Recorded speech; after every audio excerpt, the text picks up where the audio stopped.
hakuna mti ambao ni mzuri ambao unaweza kutoa matunda yale ambayo ni mabaya, na hakuna ule mti ambayo ni mbaya ambao unaweza kutoa matunda mazuri.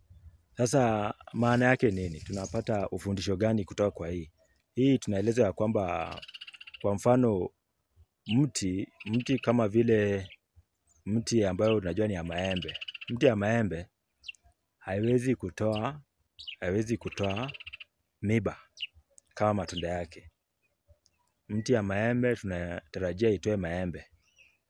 Na mti ambao kama vile mti ambao ni wa miba, tunajua matunda yake ni miba. Mafunzo yake ni nini? Sasa tunafunzwa ya kwamba kama wewe unataka kujua mtu ambaye ni mzuri, unatazama maneno yake ambaye anatoa katika mdomo yake. Mtu ambaye ni mzuri atatoa maneno mazuri. Yule mtu ambaye si mzuri yataonekana katika maneno yake.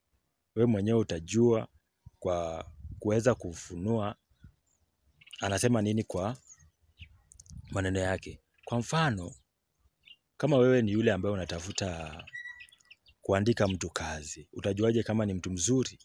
Utajuaje kama ni mtu ambaye unaweza kumwamini?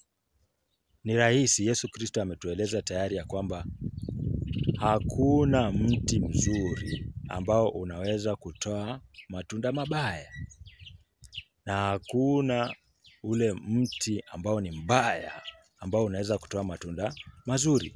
Sasa kwa hivyo, wewe kama unatafuta mtu wa kukufanyia kazi, tazama tu yale maneno ambayo yule mtu anasema. Huyu mtu anasema maneno gani? Hapo ndipo utaweza kutambua kama ni mtu mzuri ama kama ni yule mtu ambaye sio mzuri. Mtu mwingine ambaye ni muhimu katika maisha ambayo mtu unaweza kutafuta ni kama vile mke ama mume. Sasa kama wewe ni mtu ambaye unatafuta mke ama mume, hakuna njia nyingine mzuri ya kuweza kutafakari na kuelewa ni mtu wa aina gani. Wewe tazama tu maneno ambayo anatoa. Kwa maana tunasema, Biblia inasema katika mlango wa 6, Luka mlango wa 6 kuanzia mstari wa 43 hadi 45, ya kwamba yale ambayo mtu amejaza, mambo ambayo mtu amejaza ndani ya moyo wake ndio huwa anatoa.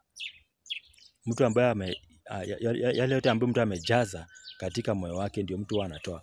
Kama mtu ni mzuri atatoa mambo mazuri.